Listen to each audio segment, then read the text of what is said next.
Hello aspirants and a warm welcome to IFS platform. And मेरे साथ है Amritya. Hello Amritya. Hello ma'am. And congratulations on your grand success dear. Thank you ma'am. तो अमृत्य के बारे में मैं बता देती हूँ आपको। He has recently qualified GATE 23 examination from GATE XL with a very good rank of 207. So first of all, again a heartiest congratulations to you dear. Thank you ma'am. तो इस सक्सेस की उम्मीद थी? उम्मीद तो थी मैम, पर हाँ। इतना अच्छा रैंक आने का उम्मीद नहीं था।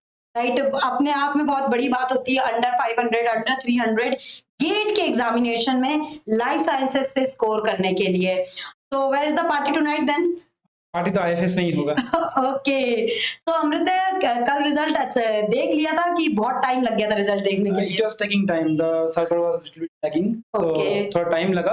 रात 10 बजे तक हम लोग के पास आ गया था रिजल्ट। ओके, मतलब थोड़ी बेचैनी थी पर हो गई थी, ठीक है, क्योंकि 10 बजे तक देख लिया था। तो अमृत, किस तरह से आपने अपनी जर्नी स्टार्ट करी, थोड़ा बताइए हमारी ऑडियंस को आपके बारे में। तो hello everyone, myself Amritya Bagchi, I am from West Bengal. मेरा बीएससी कोलकाता में ही हुआ है और मेरा एमएससी हुआ है मदुरई कामारा यूनिवर्सिटी में, तमिलनाडु में। उसके बाद ही मैं आईएफएस पुणे में ज्वाइन किया उस pursue for GATE NET. And finally the first result is in your hand. तो कैसा लग रहा है अगर मैं बात करूं? Feeling very nice and overwhelming. Okay, overwhelming है, नाइस है, क्लाउड 9 पे हो आप, मैं बोल सकती हूँ। Yes ma'am. क्योंकि 207 rank is really a good rank, जिस पर हर आईआईटीज, हर आईसर्स, हर, अगर मैं बात कर रही हूँ तो हर डीबीटी फंडेड हो या सीएसआई फंडेड इंस्टीट्यूट तो पीएचडी ऑफर करता है, रिसर्च ऑफर करता है। तो अगर मैं बात कर रही हूँ अमृत्य, बीएससी करना फिर एमएससी करना, वो भी एमएससी अगर मैं बात कर रही हूँ तो मराइन से करना, तो क्या चैलेंजेस फेस करे आपने इसमें? चैलेंजेस तो थे, Okay. और सब्जेक्ट का चैलेंजेस थे और लैंग्वेज डिफरेंट थे, बट हम मेरा जो मेन टारगेट है कि इंडियन साइंस में खुद का प्रूव करना है, ये लेना। तो Okay. उसको परस्यू करने का जो ड्रीम है, उस ड्रीम पे मैं लगा हुआ हूँ। ओके ओके, सो आपने ऐसा क्यों सोचा कि हाँ गेट टारगेट करना चाहिए? मैम, गेट एक बहुत अच्छा एग्जामिनेशन है हाँ जी। डिफरेंट आईआईटीज एंड आइजर्स के लिए ज्वाइन करने के लिए। Yes yes. तो गेट का अच्छा स्कोर होने से डायरेक्ट वहाँ पे एडमिशन मिल जाता है। राइट। तो it will help me in future for my further PhD. Okay, मतलब जैसा आप रिसर्च करना चाहते हैं, पीएचडी करना चाहते हैं, डेफिनेटली एक बहुत बढ़िया करियर बनाना चाहते हैं आप रिसर्च के फील्ड में, तो उसमें आपका गेट हेल्प करेगा। And yes, securing a good rank, तो डेफिनेटली आपके पास बहुत सारे पीएचडी ऑफर्स होंगे इन द कमिंग फ्यूचर। जरूर फॉर्म फिल करिएगा। तो Amrit, like starting from your basic preparation, कैसे आपने प्रिपरेशन स्टार्ट की थी? यस।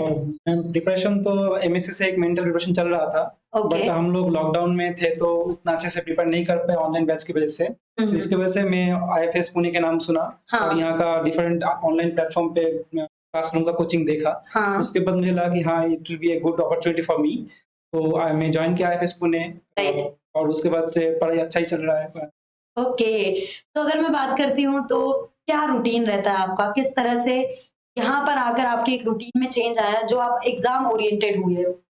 अब घर पे सबका अलग रूटीन रहता है। हाँ। आईएफएस ज्वाइन करने के बाद तुमको सुबह के क्लास करना ही पड़ता है। हाँ। तो क्लास करने के बाद फिर लाइब्रेरी वर्क रहता है, and in the mean time कोई भी डाउट्स आए तो टीचर लोगों से सॉल्व करना पड़ता है। तो ऐसे ही धीरे धीरे रूटीन बना। तो मतलब एक एनवायरनमेंट बन जाता है, एक हैबिट बन जाती है, और उस हैबिट से हमें सक्सेस भी मिल जाता है। तो टॉकिंग अबाउट, कौन सा कॉम्बिनेशन चूज किया था आपने एग्जामिनेशन?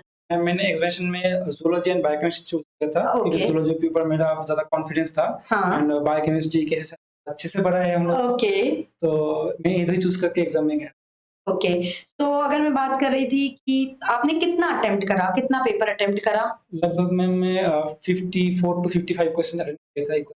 ओके ओके, मतलब लाइक 54 to 55 क्वेश्चंस अटेम्प्ट किए थे। एंड ध्यान रखिए उसके ऊपर ही has secured 207 rank in GATE Excel.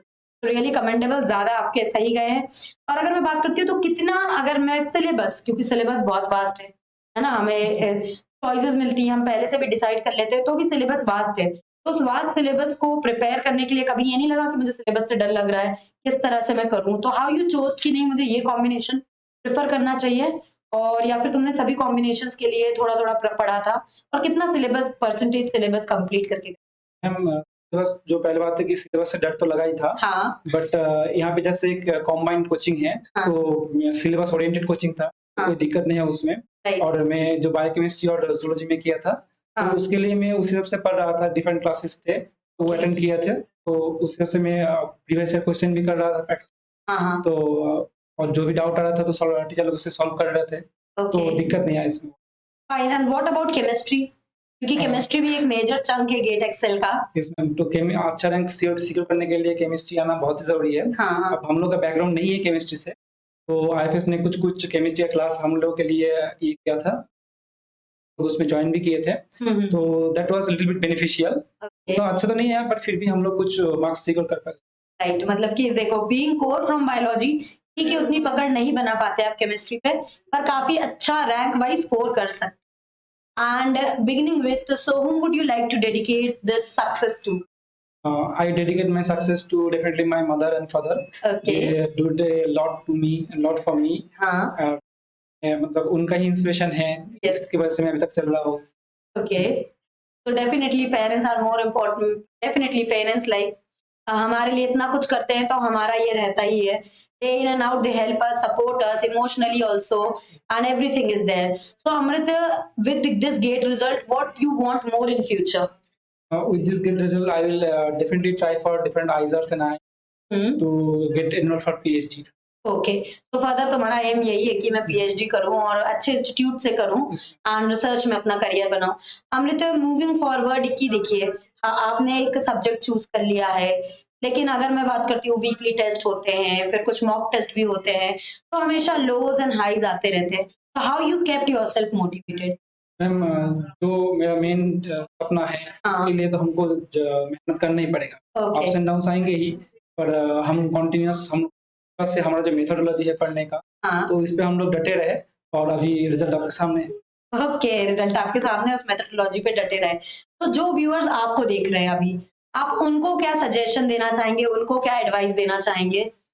If you want to secure your career in PhD, so it is now mandatory to have NET and GATE. So definitely try offline coaching. It will be most better option. And पढ़ाई करते रहिए और अपने जो method से उसमें भरोसा रखिए। इस बात पे मैं एक स्वामी विवेकानंद का कोट बोलूंगा कि उठो जागो एवं लोकेत न पहुंचना उदित हेमोना। दैट मीन्स दैट उठो एंड जग जाओ, जब तक अपना गोल अचीव नहीं कर पा रहे हो तब तक तुम रुको मत। बिल्कुल, बहुत सही बात बोली और बहुत ही बेहतरीन बात बोली है कि हमें डट कर लगे रहना है जब तक हमारा गोल अचीव है। ऐसा नहीं है कि वन गो पर ही एक बैक फ्रूट ले लेना है। एंड अमृत, मोर अबाउट अगर मैं बात कर रही हूँ, coming to Pune, lot of distractions. Okay, definitely, like we are now more exposed to social media, Instagram, Telegram, again WhatsApp is also like हम टिक टिक टिक टिक कर रहे हैं, again हम बात कर लेते हैं, Snapchat है, n number of options है। तो how you conserve your energy कि नहीं मुझे पढ़ना ही है?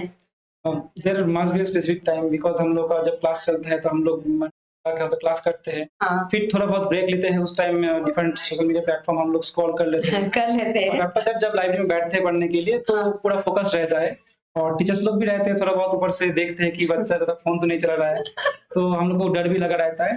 तो इसलिए उसका अलग टाइम हम लोग रखे हैं, तो उस टाइम से ही हम लोग जस्ट सोशल मीडिया यूज करते हैं। ओके, लाइक एक सेल्फ कंट्रोल हो जाता है, कंट्रोल रह जाता है धीरे धीरे धीरे। मतलब अगर आपको कुछ चाहिए अपने जीवन में, कुछ एक्स्ट्राऑर्डिनरी करने का सोच रहे हैं, तो सेल्फ कंट्रोल, सेल्फ बिलीव धीरे धीरे करके आ जाती है, अचानक सुन तो नहीं आती है। कभी ऐसा नहीं लगा कि अरे होगा या नहीं, एक डर जो वाला फैक्टर रहता है, क्वेश्चन मार्क अपने ऊपर? इसमें डर तो लग रहा था जब पहले पहले हम लोग थे तब लग रहा था, धीरे धीरे जब जैसे प्रिपरेशन बढ़ता गया, डिफरेंट टेस्ट में हम लोग का अच्छा मार्क्स आते रहे, तो धीरे धीरे कॉन्फिडेंस बिल्ड होता रहा। तो एग्जाम हॉल में जाके थोड़ा नर्वसनेस था, बट कॉन्फिडेंस था कि हाँ टॉपिक मेरे को आते हैं, तो I think it will be a good exam. Okay, means like see हम सबको लगता है ना कि एग्जाम के पहले डर है, तो अमृत इज सेइंग दैट कि भाई मैं तो एग्जाम हॉल में भी गया था तब भी मैं नर्वस था, बट क्वेश्चंस देखकर हाँ मैं कर सकता हूँ। इट इज नॉट कि मैं 100% कर पाऊंगा, पर मैं कर सकता हूँ, मैं अटेम्प्ट तो करता हूँ। इतना बिलीव भी आ जाए तो आपका रिजल्ट बहुत ही अच्छी तरीके से आ सकता है। तो अगर मैं बात करती हूँ रैंक की, रैंक सोच कर गए थे क्या कि अंडर 500 आना है, अंडर 200 आना है, या क्या एक माइंडसेट था जो डेवलप करके गए थे? नहीं मैम, कोई ऐसा माइंडसेट नहीं था कि रैंक आएगा, बट हमारा जो कोर पोर्शन है जो हम लोग अच्छे से पढ़ के गए थे, उसमें से मैक्सिमम अटेंड करना हमारा मेन टारगेट था और बहुत ही कॉन्शियसली क्वेश्चन अटेंड करना, अगर किसी में भी दिक्कत आ रहा तो उसको थोड़ा छोड़ना। तो इस सबसे हम लोग स्ट्रेटेजी बना के गए थे और ऐसे ही हम लोग मेन टारगेट यही था कि जो स्ट्रेटेजी बना है उसको आप डिलीवर कर पाए। ओके ओके, है ना, मतलब कि एक प्लानिंग प्रॉपर एग्जीक्यूशन के साथ चलोगे तो ज्यादा बेहतर होता है। बिल्कुल। और कोई भी एग्जामिनेशन बिना मेहनत के ऐसे ही क्वालिफाई नहीं होता। आपको एक प्लानिंग करनी है, टाइम टू टाइम उस प्लान को परस्यू भी करना है अपने गोल्स को अचीव करने के लिए। एंड अमृता, मूविंग फॉरवर्ड सभी की लाइफ में कोई ना कोई एक, अगर मैं बोल, रोल मॉडल होता है, आइडल पर्सन होता है। So in your life who is your role model? Since my childhood, my role model is my okay I have seen her working very hard for us and okay हम लोग जब शायद 7वीं या 8वीं class में थे, मम्मी तब MA complete कर रही थी। तो उस अच्छा, टाइम भी अच्छा। मम्मी को देखा था इतना मेहनत करके पढ़ाई कर रही है, इतना उम्र होने के बाद भी मतलब फैमिली को संभालना, बच्चों को संभालना, तो she inspired me a lot. Okay, like definitely कि उतनी कंसिस्टेंसी और सारी रिस्पॉन्सिबिलिटीज को भी निभाते हुए लाइक एक जो प्यार रहता है पढ़ाई के लिए वो होता है, एंड डेफिनेटली वो हमें आप में भी दिख सकता है। So again heartiest congratulations to you. And dear aspirants, हमारे साथ थे अमृत, हमारे ऑफलाइन बैच के स्टूडेंट जिन्होंने गेट एक्सेल क्वालिफाई किया है with all India rank 207। Again congratulations Thank to you, you. एंड चलिए जल्दी मिलते हैं। Thank you so much everyone and happy learning.